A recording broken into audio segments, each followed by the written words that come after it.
Welcome back, my DIY nomads. We're back in the workshop. I am so happy to be back. I actually came back yesterday, but we had to get a few more, the last couple of those beach huts down. Yes, that job has been going on for a very long time, but that's why so lucky to have got that job, because it's kept us proper tied over for this time of the year when everyone's on lockdown, which is great. We've got an exciting day today. Ben is getting the electrics, the first stage of electrics done in his Luton. Not by me, not by him, but actually by a friend of his who's a proper qualified, yes it is, the first qualified electrician on the show. First qualified electrician to come onto HughTube, and he is going to be doing the sort of primo fit, like the first fit up, like I'm guessing like the cabling. And Ben's gone for an interesting setup, almost like my system. He's gone for basically all Victron stuff, but like broken down parts. I've gone for the easy solar, which is one block unit, but Ben's gone for individual components, and it'd be quite interesting. He's also got some batteries that I haven't personally come across or heard of. That I don't know why I wouldn't have, or maybe I'm out of the loop a little bit, but they're carbon lead batteries. So they're dry batteries, they are of a lead base, but they're like a different structure, which is really cool, and I'll show you those now. Ben being an angel and making some tea for everyone. So back in the Luton, and we've got this Victron inverter here. Is it 1000 watt or 1500? 1200. 1200 watt, sorry. And these are the pure lead carbon batteries. So along with the inverter, we've got the Victron inverter controller, cheeky old Bluetooth MPPT, and good old battery monitor, so we can get with the shunt in there, so we can get the readouts in and outs of the battery, which is really useful. So there's batteries that Ben got, the carbon ones, the carbon lead ones. They're sort of apparently they're like a midway between the gel and lithium. Like you can deep cycle them, but they're dry. You can orientate them sort of almost any orientation, but they're not horrendously priced. So Ben's got three 100 amp hour batteries. So he'll eventually have a 12 volt 300 amp hour battery in total once they're all put into parallel. Each battery came out about 200 quid, so not a horrendous amount of money. Funny enough, actually, to be honest, like those three batteries together are just a bit more than one of my lithiums. So lithium, it goes to show how expensive lithium is.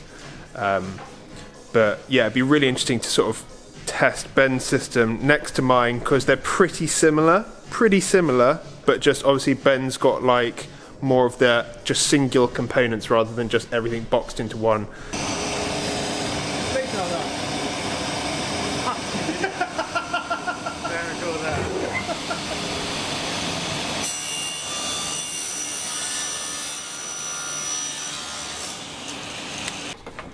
Graham and Ben have been very busy getting a few bits of panelling on. This is all like the panelling that's behind all the walls anyway. But we've now got all the cables in the edges and the corners, all in trunking, coming down to this sort of main point here, which is where the batteries will be, where the inverter is, where the MPPT charger is. And actually, something I didn't film before, but when Ben put up this roofing, he ran a tube across the top here, so it made it much easier to feed the cables from one side to the other, which has been really good. Well, Ben is chuffed with the results. Quite a transformation since this morning. Got all the cables going to his junction box, all these other cables ready to rock and roll that power everything else. Oh, sorry, it's not focusing properly, I don't know why. Come on. Victron MPPT and 1200 watt inverter there. And then our cool carbon lead carbon batteries, which are pretty interesting. Oh yeah, and then we've got the Victron shunt here ready for the display. But yeah, pretty cool. Just sort of all the trunking everywhere. All the cables led to all the places where Ben's going to have 240 volt sockets and just 12 volt appliances. So we've already got like the cable going all the way to here, and then above here through a tube to power his roof vent over there, but extra cables to power the stuff in this little closet area next to his bed. And then the cable that goes through the ceiling here comes out here. Some 240 volt over there, plus the LED lighting. The LED lighting for inside the shower with cable ready for the switch. Other cable over there for more LED lighting above the bed over there. It's really, really exciting because this has given Ben the buzz again to start getting cracking. He was a bit at a pinch point where until Graham or we did the cabling, Ben couldn't really go any further.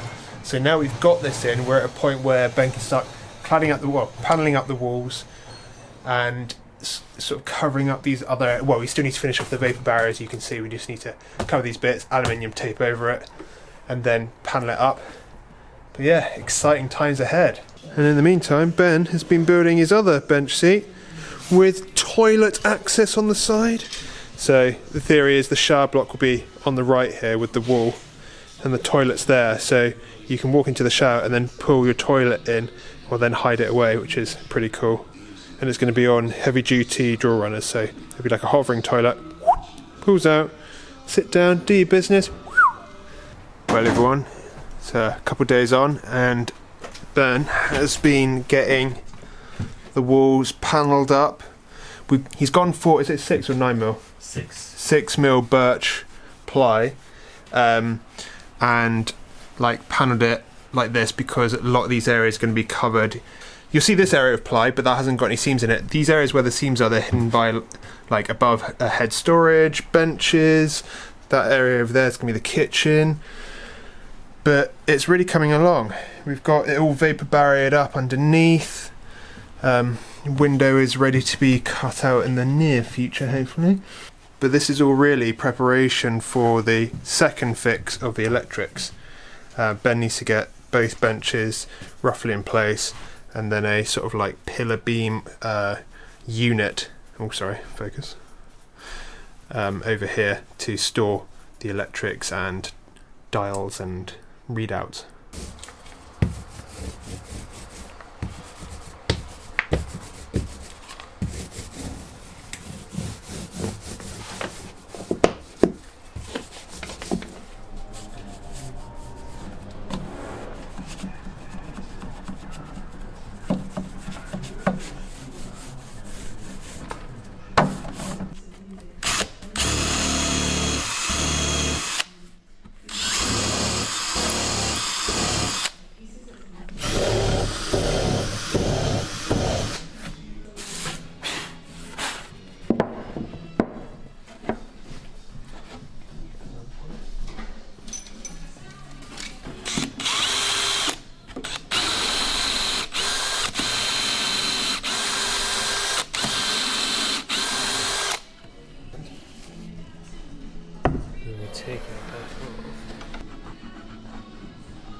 So what we just saw there was Ben making another unit, a smaller unit, a bit like this. Really, really nice, made out of 15mm birch plywood, not poplar, birch this time round. And you might notice these weird cutouts. Now, when the doors, he's going to have inset doors, so they're not going to be over the top edges of the birch because he wants to show off the front face of these. Just because, you know, for some people it looks nice. I really like the look of it actually, personally. So the doors are going to be inset, which means they're going to butt up in here and they're going to go up to here, and they're not going to have any door handles. And the way you get it is you slide your hand into here, grab the door and pull out. So you basically, that will be your door handle for both sides. Really clever. And here comes Ben with one of the final pieces.